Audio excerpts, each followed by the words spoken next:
Hey everyone, back with Jared, and we're going to touch on co-living again and focus on vetting members. We got the house, we figured out the money that we had to put into it. It's rented out or it's getting rented out. Now, how do we make sure we put good members in our house?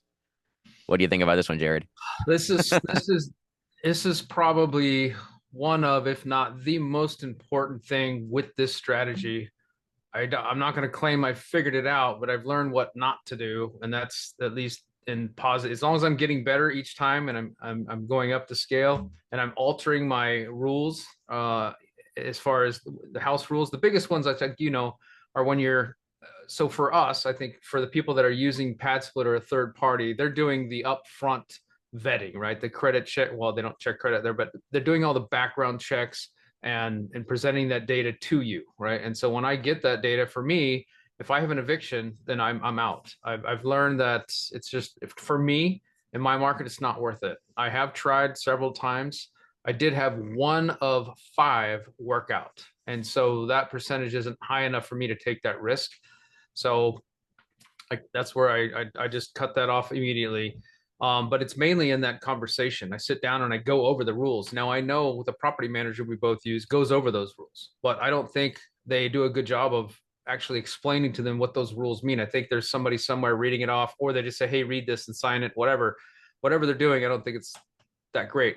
So I sit down and I go over the rules. The big ones are the cleanliness for the common areas, the guests, there's no guests, and then smoking, I think are the biggest ones. But then I just added one recently, and I haven't actually used this yet, so this will be interesting to see how this goes. And I'm not sure how I'm going to present it, but it's the funding, the payment structure. So it's like a lot of people are PadSplit lets you get up to 300 a week, and that's a buffer. A lot of people will move in and then they'll leverage that and they'll just pay under that 300 every week. And I don't like that, because what happens is when they get to the end of their stay, they'll go ahead and stay another week. So now you're 500 in the hole and they leave, and then Hmm. you'll never recover that. They don't care. So I make sure to tell, I'm going to, moving forward, mention that, hey, look, this structure works if you're clean and you get along with people, keep the common areas clean so other people can use it. And then also, look, for me, I need, and this is where I need to work on the structure. It is basically portray to them in some fashion that, hey, this only works if you're able to, pay the rent, right? And so, and I haven't worked that out yet. I just came up with this the other day because I'm going through something right now that's a struggle. So it's constant evolving. So the Yeah. vetting piece is, and it's also kind of, you have to get a gut feel. Like if somebody tells you on the phone, "Oh, you're not going to have any problems with me. I'm going to be this and that." To me, that's a red flag right off the bat. You know what I Hmm. mean? Because that means you're probably going to have problems. Yeah. I could be wrong, but that's just been my experience. Um, and I guess there's tone, gut feel. I don't know if you can portray, explain that, but I guess you kind of have to go with your gut. And I know you're not supposed to, I Fair don't know, housing. legally, Yeah. yeah, fair housing and all that. But at the same time, if you've got four people you're trying to pick from, you go through the data and then you just try to pick the best one and hope it works. So Yeah, and that's where you got to be careful if you, I mean, what's nice about pad split is I'm just gonna say there's good and bad things about pad split, and if you're running co-living separately, there's so many different companies that do this. I went from a different one to pad split, and there's going to be holes that you're not going to like about each one of them. A few things about how it's set up there is you can toggle 24 hours, so at least you have 24 hours to approve, right? Is that how you have it set up as well? yeah, I wish it was 48. And then Right. that's another thing too. If somebody says, "Oh, I can't get back to you," then I have to deny them because Yep. I have to have that conversation. I think Yes. it's critical. Like I did test it. I did the first just to see what happened when I first did my first one. I was like, "All right, let's see what pad split does." Yep. And I'd say 60% of the people were pretty good, and then the rest were just horrible. And I fought those for 4 months. And Yeah. so I learned right off the bat, don't do that. Make sure to vet people, at least have that conversation. And I would say now I'm down to say 10%. So it eliminated, and this is me just guessing, but eliminated a lot of potential headaches, if you will, say 30%. So now I have about 10% headache. Yeah, I'd say kind of what you went through. My first two people I placed were I just approved, and I didn't go through that phone conversation, that checklist, talking to them before. Um, and I had both of them. One left. I didn't even know they left. It just they started racking up a bill, and I'm like, okay, they went over that $300 limit. I can't get a hold of anybody, and then I found out by messaging the other members that that person just left. Didn't even know they were leaving. You know. Yeah, And he that didn't have a happened to me car, too. so I couldn't even watch the like footage really. I'm like, well, maybe he just hasn't been there for a week. I don't know. Um, and then another one that just recently left had some issues with that I'm not going to discuss on this video, but those are the two people I placed that I didn't vet. Since then, I've had some issues with people not getting along with each other. There's communication there, they're still there, and I've had conversations with all these people from here on out. Um, and then I recently picked up another thing which I'm working on it on that I got from another host. They actually have a job form they send out, which has the pad split rules more laid out in the form. So and then they actually have to put their name and sign it. It's a good idea. So that was on top of their phone conversation. And they do have a few, and I don't know, and this is where I haven't figured out what I want to do yet. I do like this idea, but they have a few rules that are a little bit more stringent than pad split, and I'm not quite sure if they can really pull that off or not and how that would hold up because pad split has rules they sign up for, and then you're asking them to sign up for more rules. So but one of the biggest things, like you said, that I'm having these conversations is making sure they understand that this only works if you're clean. This only works if you're respectful of other people. Let them know the quiet hours because we have issues with quiet hours because these people work all different schedules. And I have let them know when I call these people, like, this is the age range and how many males and females are in this house. And that's something I added just to let them know the household you're coming into. Yeah, that's a good So idea. I've had people ask me that, and I've told them, but I don't. I should do that. I should. That's a really good one. Thank you. I'm gonna write just that down. tell Add them that to that, my yeah. list. Yeah. And this is all stuff that I'm doing that's new, so I don't have great data on it, but the people that are living there now, that since I've enacted these measures in the phone call, yes, there's still issues here and there, but they're still there and they're paying.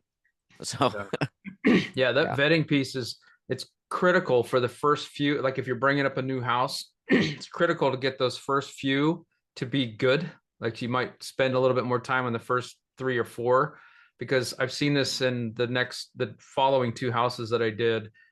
It carries through, Mm. right? Like if you get a good core and you build from that core, it carries through. And in one of the houses, I've had those four leave, but the vibe of the house remains, and so that was an accidental good thing. Yeah. Right, so pretty happy about that.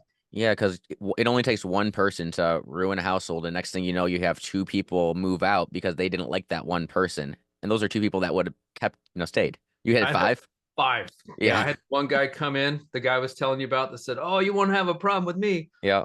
Biggest problem on the planet. And over the course of 3 months, I had up and down. I had three move out almost immediately. And I couldn't figure out. I mean, I was pretty sure, but I wanted to make sure. And then I found out for sure by the fourth one. And then I had to ask both of those, including him. So that was a five hit. I had a 8 bedroom house with three members in it for a month, for a while. So that was a rough month. Yeah. And even with vetting, and I don't think there's a way to vet this because it's not like when I'm doing my long-term rentals and I'm placing somebody, I kind of try to meet them by their car and see how messy their car is. And I just had to do this recently when I'm placing another one of my long-term rentals.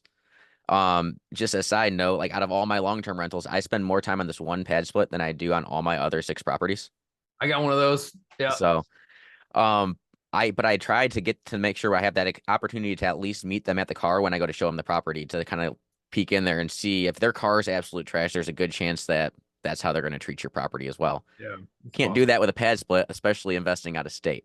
Yeah. It's Um, tough. Yeah. so I had one of those first two members that I just placed and didn't do any vetting with other than what pad split does that left trash the room. I put a brand new water resistant mattress cover on my mattresses. For some reason that wasn't even found in the room anymore and the bed was destroyed. So I tacked that on his bill, but I'm never gonna see that money likely. Yeah. Um but those are the things that like you're like, why would you take that off? Yeah. It's strange. Who knows? But You never know what they're thinking about. yeah, I mean, like I said, we both know this. This is the vetting, and if you're thinking about getting into this model, like you have to figure out this process. Because why do you want to spend all the time to figure out what market and what house to buy in that market, figure out how to split it up, and all the costs that are going to be involved if you can't keep people in there and people are just trashing it? Right. So And don't be afraid to say no. And yeah, actually, when I've had this, I don't know, I'd say I don't know, 10, maybe 15% of the, well, about 10% of the time, people are like, oh, okay. The way I phrase it is, hey, if you're not clean and if you can't clean up after yourself, this isn't the place for you. And I've had Yeah. people, okay, cancel their request, and that is 100% fine. You want that. Yeah.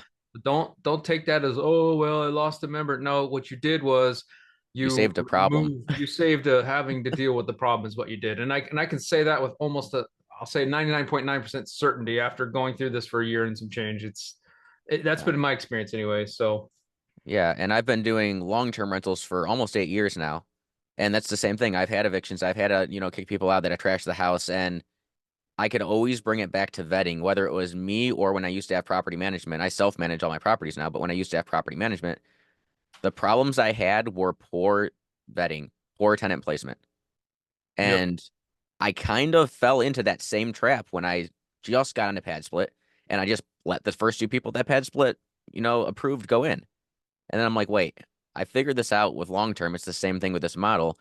It's a little more tricky since you actually don't get to see that report, that credit Yeah. and background. So when that's another thing between pad split and doing other co-living, you have a lot more rules if that you can make yourself if you're doing your own co-living and how you want to set that up.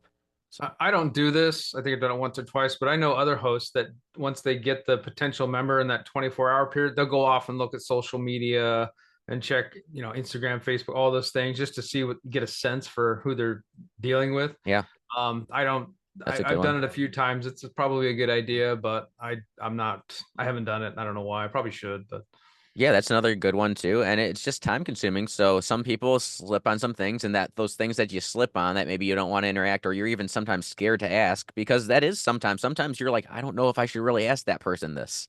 yeah, Um, could save you. Yeah. yeah. All right. Well, I think we pretty well crushed vetting. Um, next video, we're going to cover house rules. Hmm.